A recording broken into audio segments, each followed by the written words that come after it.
tous, merci beaucoup d'être avec nous pour une nouvelle émission du Talk sur le Figaro.fr.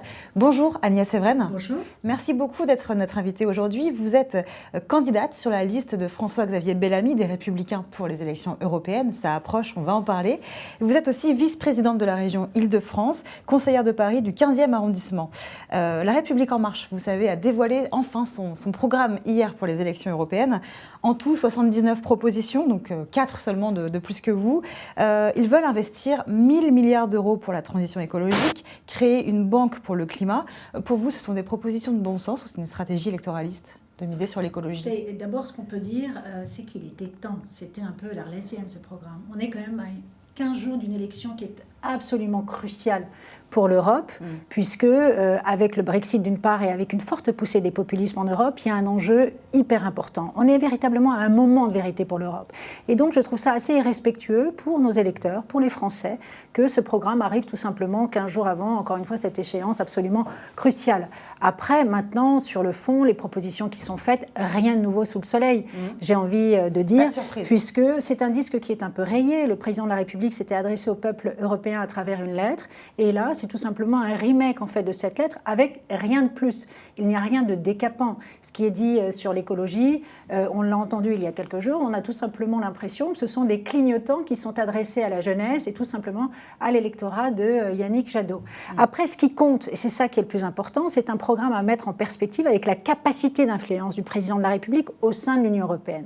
On a vu qu'il était quand même assez isolé et on sait... Il n'avait pas d'élu justement au Parlement européen pour oui, mais on sait qu'il va rejoindre le groupe des libéraux, qui est un groupe minoritaire en fait, qui n'a pas de poids politique au Parlement européen. Et donc, la vérité, c'est essayer de répondre à cette question, aura-t-il ou non la capacité d'appliquer ce programme? Moi, je pense que non, puisqu'encore une fois, c'est un groupe, les libéraux, qui n'a pas véritablement de poids politique. Et l'enjeu, il est là. C'est cette capacité d'influence du président pour appliquer ce programme, parce qu'évidemment, on peut avoir toutes les plus bonnes intentions du monde, et elles sont louables sur l'écologie, même s'il y a un côté électoraliste, mais seront-elles applicables ou non? C'est ça la vraie question. Alors, les macronistes misent sur l'écologie. Vous, avec votre tête de liste, François-Xavier Bellamy, vous mettez l'accent sur un discours à propos de la civilisation, des racines chrétiennes de l'Europe. Est-ce que vous êtes 100% à l'aise avec ce positionnement ? Ah, mais non seulement je suis à l'aise, mais nous le revendiquons et nous l'assumons. Vous savez, ce qui est très très important, et y compris dans les valeurs de droite, c'est le mot transmission, c'est le mot patrimoine. Au sens étymologique du terme, le mot patrimoine veut dire notre héritage. Et cet héritage, nous devons le transmettre.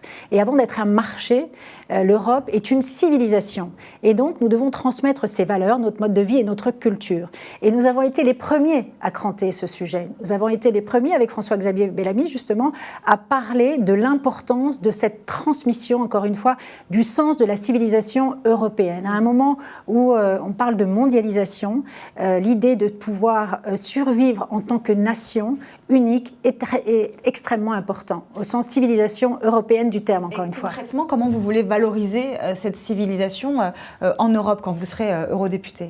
Eh bien, c'est très simple. Nous avons proposé d'abord une charte des valeurs qui devra être respectée par toute personne qui serait européen, premièrement. Et deuxièmement, nous proposons d'inscrire dans les traités européens les racines judéo-chrétiennes de l'Europe et les origines gréco-latines aussi de l'Europe et les Lumières. Et ça, c'est pour nous très très important et c'est un marqueur important. Ensuite, nous voulons proposer à des jeunes de pouvoir passer un semestre dans un pays européen pour avoir justement cette idée, ce sens de la civilisation européenne. Voilà, ce sont des marqueurs importants encore une fois parce que vous le savez, je trouve qu'à droite, on ne parle pas suffisamment de culture. La culture est un puissant moteur de cohésion sociale. C'est ce qui nous rassemble tous dans notre histoire, dans nos valeurs communes et dans notre identité. Et ce qui manque dans le programme d'Emmanuel Macron, c'est cette absence d'identité en fait. On a le sentiment aujourd'hui que finalement il propose des mesures qui n'ont pas forcément de sens mais qui ne donnent pas un cap ou une vision de l'Europe. Et c'est ce qui manque. Vous savez, en politique, moi quand je me suis engagée, j'ai toujours considéré que c'était une fonction très noble d'être au service du bien commun. Mais aujourd'hui, on amalgame gestion et vision. Et ce qui manque aujourd'hui, c'est un cap pour l'Europe. Et on aurait aimé que ce président nous donne un cap. Or, il n'y a ni identité culturelle, ni cap véritable, puisqu'on a un catalogue de mesures où, en effet, on lance un peu des clignotants d'un côté pour la jeunesse avec l'électorat de Yannick Jadot, d'un côté sur les frontières avec l'électorat donc de la droite, mais pas de vision d'ensemble. Et c'est ça qui est regrettable. La question, on peut vous la poser aussi à vous. Est-ce que vous serez en capacité de défendre cette vision en Europe? Vous êtes aujourd'hui donc crédité de 14 à 15% d'intention de vote. Donc vous êtes en 3e position derrière le Rassemblement national et la République en marche. Depuis quelques jours, votre campagne ne décolle plus trop après cette progression dont on a beaucoup parlé. Comment est-ce que vous l'expliquez ? Alors, écoutez, vous savez, moi, je trouve que cette campagne est absolument passionnante pour une raison, c'est qu'elle démontre qu'en politique, les choses n'arrivent jamais comme on les attend. On est parti de très, très loin. On nous donnait même derrière Nicolas Dupont-Aignan. Aujourd'hui, on a doublé notre score. Nous sommes passés de 8 à 14, voire 15%. Et nous sommes en train de rassembler notre famille politique, puisqu'aujourd'hui, j'allais dire, des ténors de la droite qui s'étaient un peu éloignés ont rejoint notre famille politique, et ça, c'est une très bonne chose. Ce trio avait justement l'ambition d'incarner toutes les sensibilités de la droite. Oui. Et donc, de ce point de vue-là, ça a été en effet une grande réussite, puisque chaque élu, quelle que soit sa sensibilité, peut aujourd'hui se retrouver dans ce trio et dans cette droite. Maintenant, nous avons réussi déjà un pari qui était de doubler notre score. Et nous allons continuer. Moi, je pense tout simplement... Vous êtes toujours en 3e position, la campagne n'avance plus trop. Mais si, la campagne avance, sauf que il faut dire tout simplement que les Français ne sont pas encore véritablement intéressés par cette campagne. Moi, je pense sincèrement que tout va se jouer dans les 15 derniers jours. Aujourd'hui, il y a une dynamique très forte, il y a une ferveur incroyable dans nos réunions publiques, les militants sont très très nombreux et ça démontre qu'il y a une véritable attente et un véritable espoir, au-delà de faire un très bon score bien sûr, de la reconstruction de la droite, de l'installation d'une nouvelle droite dans le paysage politique, et de ce point de vue-là aussi, c'est un pari gagné de la part de Laurent Wauquiez. Est-ce qu'il n'allait pas manquer un petit peu de temps quand même pour bousculer ce duo très installé en tête entre le Rassemblement national et la République en marche? C'est tout l'enjeu. L'enjeu, c'est qu'en fait, malheureusement, le président de la République, Emmanuel Macron, et Marine Le Pen se font la courte échelle pour rejouer tout simplement le match de la présidentielle. Et ça, c'est extrêmement inquiétant parce que cette bipolarisation, finalement, c'est l'interdiction de penser, c'est l'interdiction du débat et de la réflexion, c'est-à-dire que Emmanuel Macron essaie tout simplement de disloquer la droite, en tout cas de cornériser la droite. Or, c'est un non-sens. Il a plutôt réussi jusqu'ici, non? Oui, mais c'est un non-sens que de dire, en gros, c'est moi ou le chaos, c'est ou Marine Le Pen ou En Marche. Quand vous êtes pro-européen, vous devez éventuellement voter Emmanuel Macron. Moi, je trouve que c'est tout simplement une négation du débat, alors que nous avons justement des propositions, nous avons fait 75 propositions, et la voix des Républicains est extrêmement importante. Donc, malheureusement, la campagne européenne d'Emmanuel Macron se limite à dire, en gros, je suis le seul légitime à porter la voix de la France en Europe. Ce qui est totalement à la fois cynique, mortifère, parce qu'on ne peut pas dire qu'il y a d'un côté les gentils progressistes et d'un autre côté les méchants nationalistes. Encore une fois, c'est de la pure communication, et je suis extrêmement déçue de la part du président de la République, qui ne fait pas campagne sur le fond, on l'a vu, il vient de sortir son programme à 15 jours seulement de l'échéance, mais qui tout simplement se borne à dire, en gros, vous n'avez pas le choix, c'est moi ou le chaos. Moi, je trouve ça assez dangereux, parce qu'à force de jouer avec le feu, un jour, on va avoir le chaos. Et nous, c'est pour ça qu'encore une fois, nous proposons une Europe qui à la fois défende sa civilisation, mais qui protège aussi ses frontières et ses emplois et son... Concrètement, oui. À partir de combien d'élus, à partir de quel score, le soir du 26 mai, vous pourrez dire, voilà, on a remporté, c'est très délicat comme question, parce qu'encore une fois, en politique, comme je vous le disais tout à l'heure, les choses n'arrivent jamais comme on les attend. Moi, je pense que la dynamique va s'amplifier. Demain, nous allons avec François-Xavier à Troyes pour avoir le soutien de François Baroin. Et il y aura encore d'autres élus qui vont nous rejoindre. Donc c'est très délicat de vous dire à 15 jours d'une échéance, alors que les Français ne sont pas encore véritablement dans le match, à combien il serait intéressant que nous arrivions pour dire que c'est un bon résultat. En revanche, un ancien de votre famille politique, Jean-Pierre Raffarin, très important au sein de la droite, sera en meeting samedi avec Nathalie Loiseau. Qu'est-ce que vous lui dites aujourd'hui ? Écoutez, moi je ne suis pas dans l'anathème. C'est son choix, ça n'est pas étonnant, ça fait déjà vous le plusieurs quand même, mois. Oui, bien évidemment, c'est regrettable. Vous savez, nous, on est dans un mouvement polytrématisé avec des défaites successives qui ont beaucoup déstabilisé nos électeurs et même nos élus. Mais aujourd'hui, on est dans la reconstruction de la droite et Laurent Wauquiez essaie de faire justement ce travail de reconstruction. Et donc, quand le bateau tangue, c'est important que nous soyons tous à bord pour arriver à bon port. Justement, c'est une voix qui compte et qui peut parler aussi à votre électorat de droite pour les encourager à voter pour la liste de Nathalie Loiseau. Oui, mais regardez, aujourd'hui, on a reçu le soutien de Michel Barnier, de Valérie Pécresse, de François Baroin, de beaucoup de personnalités qui sont sur la même ligne idéologique finalement que Jean-Pierre Raffarin. Donc ça veut bien dire que la droite est aujourd'hui rassemblée et unie pour faire valoir nos propositions. Et justement, vous parliez de Valérie Pécresse. Pour l'instant, on ne l'a pas beaucoup vue dans la campagne. Est-ce que vous l'encouragez à s'exprimer davantage, à s'afficher à vos côtés? Et Valérie Pécresse sera là le 15 mai. Nous organisons un grand meeting au Palais des Congrès à Paris. Elle sera présente et elle prendra la parole. D'accord. Est-ce que vous vous engagez à siéger pendant 5 ans au Parlement européen, sachant que vous avez aussi des responsabilités, on l'a dit, à la région Île-de-France, mais aussi à Paris? Alors de toute façon, je serai frappée par le non-cumul. Et donc, dès le 27 mai, je devrais démissionner évidemment de ma vice-présidence et ensuite de mon mandat de conseiller régional.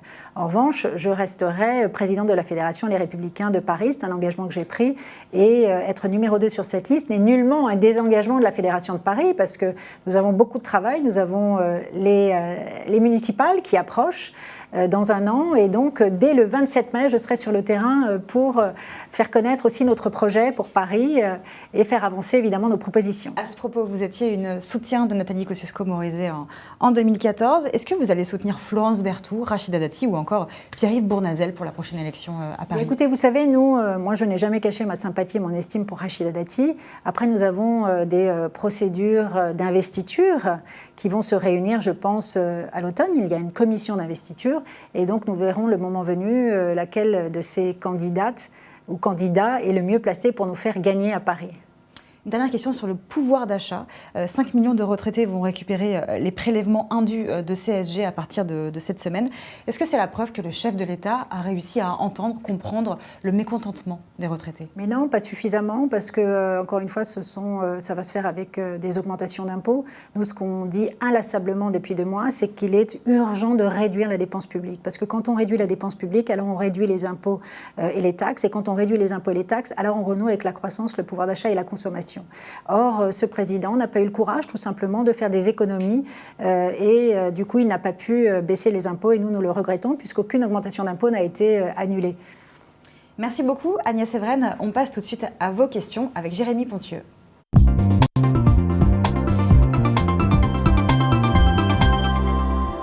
Bonjour Jérémy. Bonjour Mathilde, bonjour Madame Bonjour. Evren. Alors, j'ai beaucoup de questions. J'ai notamment Farouk qui nous demande si le Brexit est un problème pour monter un projet cohérent en vue des européennes. Écoutez, le Brexit, là, ça feuilletonne depuis quelques mois. Je trouverais ça absolument calamiteux et ça démontre à quel point l'Europe est absolument nécessaire parce qu'on voit bien que les Anglais aujourd'hui ont peur de quitter l'Union européenne. Et donc évidemment, moi, après un choix a été fait par le peuple britannique. Il faudra respecter ce choix, mais on ne peut pas comme ça tortiller et revenir sur des décisions. Donc on verra bien comment les choses vont évoluer. Mais vous voyez, c'est même surprenant de savoir qu'ils vont voter tout en sachant que probablement ils ne feront plus partie de l'Union européenne. Voilà, en tout cas, on est à un vrai moment de vérité. Depuis que le projet européen existe depuis 70 ans, avec justement ce feuilleton du Brexit, on voit encore une fois combien l'Europe est absolument nécessaire. Un internaute très actif, Farouk, qui nous dit « Miser sur un réattachement des origines chrétiennes de la France n'est-elle pas une erreur politique car il faut ouvrir son champ d'électeurs », nous dit-il. Mais vous savez, ce n'est pas du tout être sectaire que de dire que nous avons des racines judéo-chrétiennes. Bien au contraire, il faut les affirmer, il faut les assumer. C'est aussi l'histoire de notre civilisation, c'est notre mode de vie, c'est notre culture et nous devons les défendre et tout simplement les transmettre. Voilà. On en a parlé un petit peu tout à l'heure, effectivement cet engouement pour les européennes qui ne se fait pas sentir partout justement, et il y a un sondage qui est sorti qui dit que 3 jeunes sur 4 ne comptent pas aller voter. Comment réussir à les convaincre d'y aller? Voilà. C'est tout l'enjeu, et d'ailleurs c'est pour ça qu'Emmanuel Macron s'est adressé aux jeunes qui voteraient éventuellement Yannick Jadot avec cette dimension écologique. C'est vrai qu'il faudrait expliquer davantage aux jeunes en quoi est-ce que l'Europe est importante aussi pour leur quotidien. Et est important aussi pour leur avenir. Et de son point de vue-là, c'est vrai que l'Europe apparaît souvent comme étant lointaine et technocratique.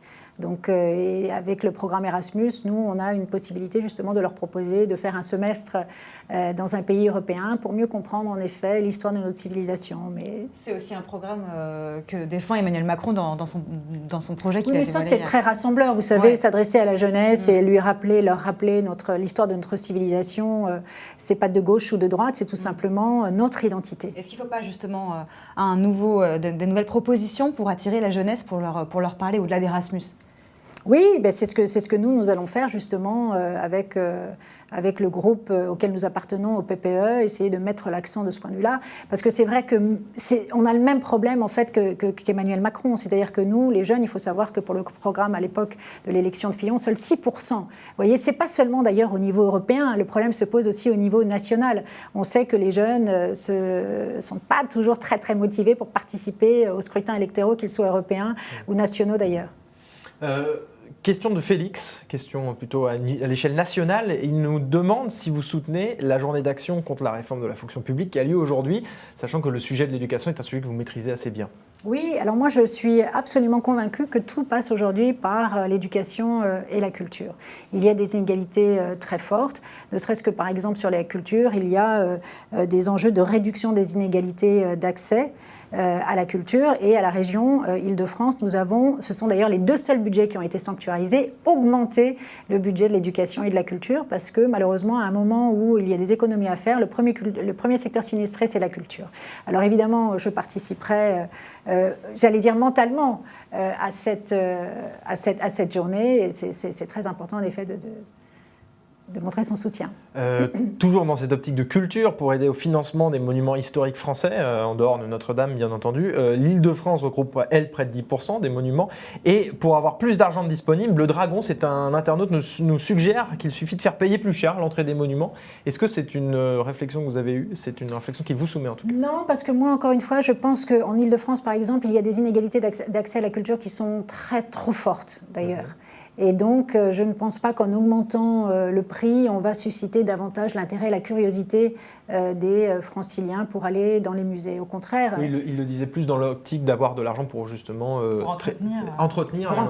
Mais vous savez, nous, à la région Île-de-France, on a doublé notre budget sur le patrimoine, parce qu'encore une fois, c'est notre identité, c'est notre histoire. Et donc, le patrimoine reste un marqueur très, très important pour nous. Et dans notre programme européen, justement, nous proposons d'augmenter le budget de 0,15% sur la culture à 1% pour flécher sur des sites culturels européens qui contribuent à l'identité européenne, les valoriser, les entretenir et mieux les faire connaître. Un internaute, Apocalypse, rebondit sur la demande des Restos du Cœur qui appelle un plan européen de lutte contre la pauvreté. Et Apocalypse nous dit qu'il faut un plan d'urgence européen et mondial, lui dit-il, de lutte contre la pauvreté pour pallier à ce phénomène. Est-ce que ça serait peut-être une solution que de l'imposer à l'échelle européenne plutôt que nationale ? Écoutez, honnêtement, on a toujours des ambitions très importantes au plan européen, mais commençons d'abord par la France. On a 9 millions de pauvres aujourd'hui en France. Donc déjà, mettons tout le paquet sur la France avant d'avoir des ambitions qui seraient difficilement réalisables au niveau européen, même si évidemment l'intention est parfaitement louable. Peut-être une dernière question qui va un petit peu dans ce que vous avez déjà évoqué. Jean-Noël Tron, directeur général de la SACEM, avait plaidé dans notre rubrique pour refonder l'Union européenne grâce à la culture en favorisant l'émergence d'une souveraineté européenne. Et c'est sur ce point-là qu'un internaute vous demande si vous y seriez favorable, une souveraineté européenne en termes de culture, peut-être ? Non, moi je pense au contraire qu'il faut défendre nos cultures nationales. Le président de la République avait dit que la culture n'existe pas. Nous, on a évidemment nos traditions, nos racines, nos territoires, et c'est cela qu'il faut valoriser. Moi, je ne crois pas en un peuple européen. Je crois en des peuples, je crois en des nations. Voilà, de ce point de vue-là, chaque nation a sa propre identité, sa propre culture, et il faut le défendre. Il a ensuite défendu l'art d'être français plus récemment. Oui, voilà, mais je pense tout simplement que là encore, c'est un calcul purement électoraliste, parce qu'il y a eu Notre-Dame et il a bien vu que le sujet de cette civilisation et de transmission était quelque chose qui prenait très très bien dans l'opinion, surtout dans une période actuelle marquée par des discours obscurantistes et par toute forme d'extrémisme. C'est très très important d'affirmer cette identité-là. Merci beaucoup Agnès Evren. Merci d'avoir été avec nous. Merci beaucoup Jérémy. À demain pour une nouvelle émission du Talk sur lefigaro.fr.